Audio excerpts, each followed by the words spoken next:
À présent, je vais continuer concernant les modifications qui ont été faites au niveau du corps, en lien avec le négatif, faisant que de ce fait, ce négatif est normalisé et banalisé dans nos vies.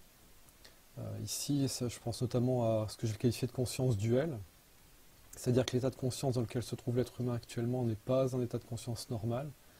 C'est un piège qui a été mis en place par le négatif. Je parle souvent de la parabole du verre à moitié vide ou à moitié plein, qu'on a tendance à se focaliser sur l'un ou sur l'autre et pas sur les deux.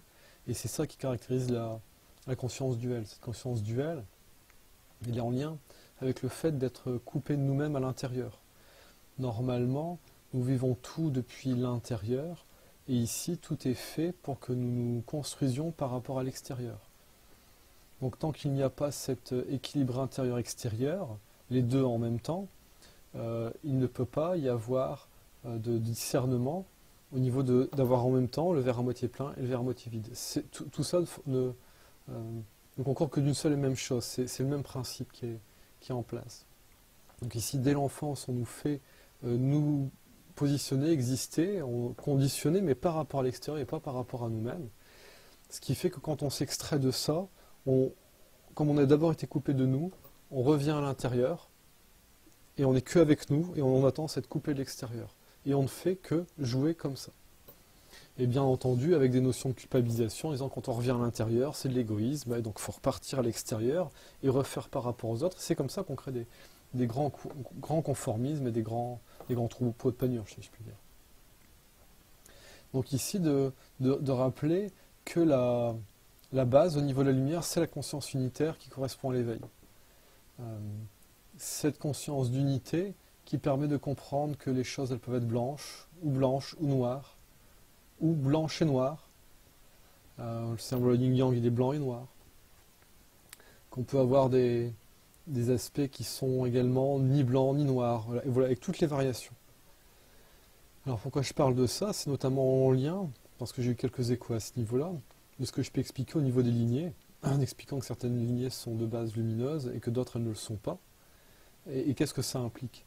Ce que j'exprimais antérieurement dans cette vidéo, c'est que de toute façon tous les êtres ont dévié.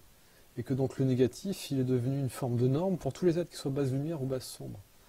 Et je le répète régulièrement, et je vais encore une fois le répéter, base lumière avec des parties sombres ou base sombre avec des parties lumineuses, c'est bonnet blanc et blanc bonnet. C'est la même chose. Et que finalement, tout ce qu'on va reconnaître chez l'autre, c'est ce qu'il y a en nous, notamment au niveau de la lumière. Tout ce qu'on va craindre chez l'autre, c'est aussi ce qu'il y a en nous. Parce qu'une fois qu'on a résolu quelque chose en nous, on n'en a absolument plus peur chez l'autre. Voilà, donc c'est souvent les effets miroirs, les fameuses pailles dans l'œil du voisin plutôt que la poudre dans la nôtre. Voilà, c'est ça qui est intéressant et qui est important. Et c'est surtout, comprenez que la conscience duelle, vous devez... et c'est pour ça que j'ai commencé à développer des choses avec le principe de double polarité. Le principe de double polarité, c'est de comment fonctionner au niveau de la conscience unitaire. Tant que vous ne comprendrez pas qu'est-ce que c'est la conscience duelle et qu'est-ce que c'est la conscience unitaire, vous serez piégé dans la conscience duelle et vous comprendrez la moitié des choses à chaque fois et vous aurez tendance à tout interpréter de travers.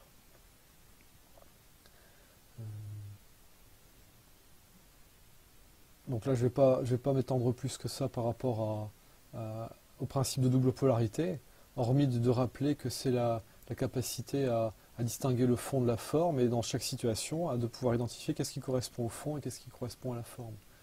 De comprendre que le fond, le fondement, il peut avoir quelque chose d'immuable, mais que la forme, elle n'est pas figée et les choses peuvent bouger. Et donc ici, concernant les âmes, le fondement, c'est l'âme, et la forme, c'est de savoir si elle est colorée de lumière ou de négatif. Donc ça, on peut changer les choses, on peut les changer dans une certaine mesure. Donc peu importe d'où on vient, ça je le répète aussi régulièrement, l'important, c'est quel constat on fait de là où on est, du chemin qu'on a parcouru, et de savoir qu'est-ce qu'on décide et qu'est-ce qu'on met en place concrètement pour aller dans une direction depuis ici et maintenant. Voilà, il n'y a aucune fatalité. Toutes ces notions de fatalité, ça correspond à un piège en lien avec le négatif. Et on voit que ces notions de fatalité, elles sont très présentes dans des religions, notamment je pense à la chrétienté. Voilà, si j'écoute mes grands-parents et ces générations-là, eux, ils sont complètement dans la fatalité. La maladie, c'est la fatalité. Voilà. c'est ces notions de destinée, mais qui font que les personnes n'ont aucune prise là-dessus. Et ça, encore une fois, c'est le piège du négatif. C'est le fait d'enfermer les personnes dans des croyances limitatives pour pouvoir les maintenir en impuissance. Notamment, là j'ai un peu listé quelques religions pour montrer que ce négatif, il est vraiment très présent. Si on prend par exemple la chrétienté, il y a beaucoup de notions d'idolâtrie. Alors avec le Christ Jésus, la Vierge Marie, éventuellement chez certains les saints et les anges, bon passons, mais la chrétienté, c'est surtout beaucoup de reniement, beaucoup d'abnégation, beaucoup d'acceptation de souffrance. Donc là on voit qu'il y a vraiment quelque chose qui ne va pas. Et à chaque fois, c'est faire que la personne, elle se renie.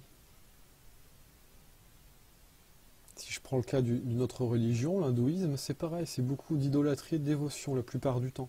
Et encore une fois, c'est les personnes qui vont se renier par rapport à un maître ou par rapport à un aspect de divinité. Si on prend l'islam, il y a énormément de dogmatisme.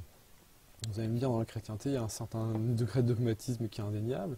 Dans l'islam, en tout cas de la façon dont ça a tendance à se répandre à l'époque actuelle, on voit que cet aspect de dogmatisme, il est très présent avec des notions également de soumission et de domination.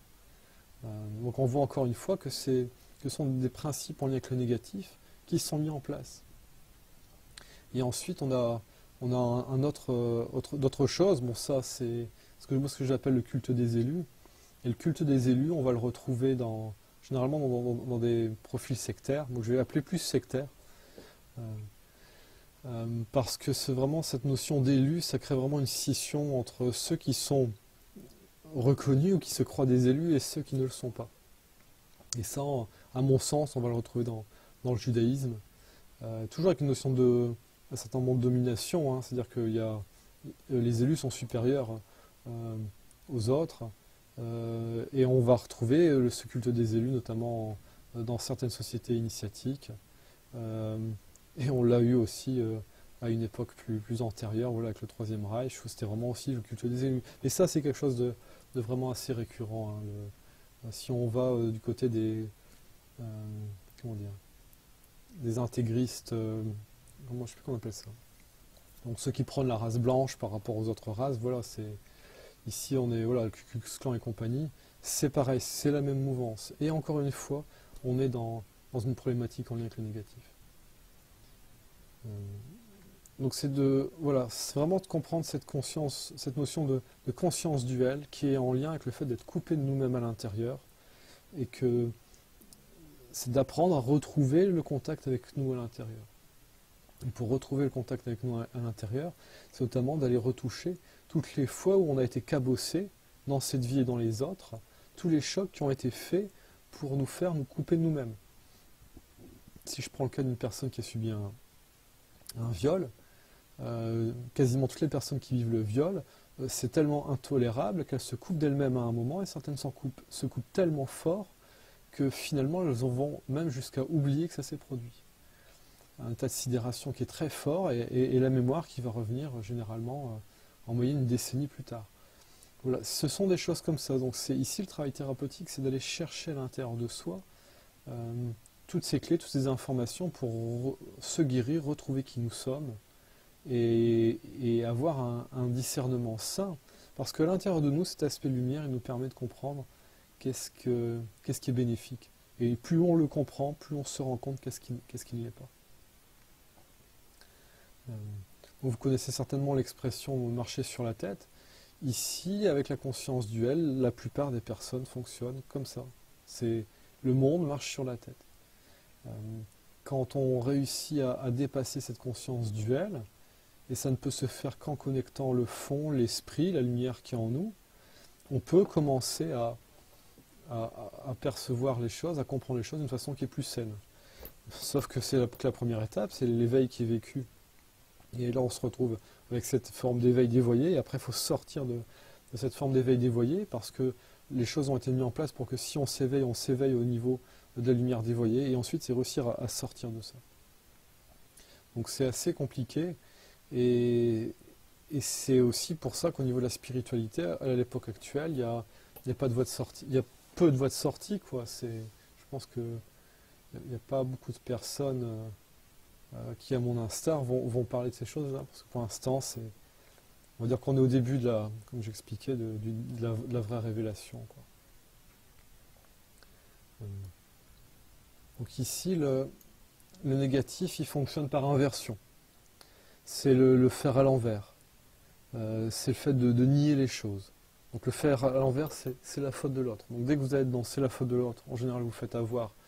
Vous faites avoir parce que c'est comme ça que ça fonctionne. Le fait de nier ce qui est en nous pour qu'on ne puisse pas comprendre notre part de responsabilité. Et la culpabilité qui est généralement utilisée pour, encore une fois, faire que si on va à l'intérieur, on n'y reste pas longtemps parce que cette notion de culpabilité, elle fait qu'on se nie nous-mêmes.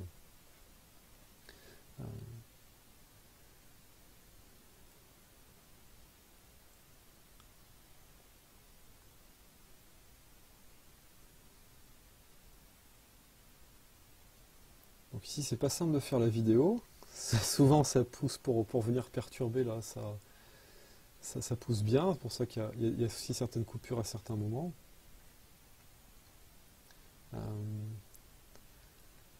Donc là, je m'appuie là-dessus. Hein. C'est soyez attentif quand, à certains moments, où vous avez l'impression que quelque chose qui vient vous bloquer. Qu'est-ce qui vient vous bloquer? Est-ce que ce sont des parties de vous instrumentalisées par d'autres choses, par d'autres êtres, ou est-ce que c'est d'autres êtres directement qui viennent? C'est d'apprendre à observer ça. Parce qu'en réalité, nous sommes le jeu du négatif quasiment en permanence. On a tous, on va dire, des milliers de parcelles d'âme qui ont été prises, certaines qui ont pactisé, d'autres qui ont été forcées à collaborer, et que ces parties de nous, elles vont être utilisées par le négatif, un peu comme les personnes qui sont possédées par l'agent Smith dans Matrix, pour venir essayer d'interférer au niveau des choses. Donc finalement, si on prend cette parabole-là, le film Matrix, tous les êtres dans Matrix, dans le film par exemple, c'est des parties de nous, et il y a certaines parties de nous qui vont se positionner d'une certaine façon et qui vont venir nous impacter de façon plus significative. Et on va dire que là ici, la partie principale dans Matrix, c'est Neo, et que tout ce qui est autour de lui, toutes les personnes, ce ne sont que des parties de nous. Ça peut être une grille de lecture. Donc c'est vraiment être attentif à ça. Qu'est-ce qui vient essayer de nous saboter en permanence? Qu'est-ce qui va venir nous saboter en nous faisant nous culpabiliser? Qu'est-ce qui va faire venir nous saboter en nous niant, ou en niant l'autre, ou en rendant l'autre responsable alors que c'est nous qui avons la responsabilité? Voilà, ce ne sont que, j'ai envie de dire, que des choses comme ça. Alors je vais continuer ici par rapport aux modifications. Alors là, je vais parler un petit peu de la sexualité, de tout ce qui est en lien avec l'énergie sexuelle. Et l'énergie sexuelle, bon, quand je me réfère à ce dont on parle, par exemple, en Inde, on parle de la Shakti, on parle d'une énergie, d'une force qui est plutôt féminine, qui va se déployer sur le bas du corps et qui va permettre d'enclencher quelque chose en lien avec la Kundalini. Donc les aspects féminins de base, ils sont sains, mais comme j'expliquais tout à l'heure, comme ce sont des êtres féminins très importants qui ont dévié, qui ont renié leur lumière, qui ont, si je puis dire, amplifié le négatif, et qui ensuite n'ont fait que prendre du pouvoir pour amplifier le négatif, parce que plus le négatif s'amplifie, plus elles ont de la puissance, donc elles n'ont fait que ça, pour finalement complètement bouter les êtres de lumière qui étaient sains, les êtres féminins de lumière qui étaient sains, et de remplacer finalement ce que je vais appeler le féminin lumière par le féminin négatif. Et que ce féminin négatif, par sa prise de pouvoir, a réussi à prendre place partout. Donc le féminin négatif, il est présent actuellement dans toutes les femmes, et toute femme qui n'est pas vigilante à cela va être l'outil et l'expression du féminin négatif.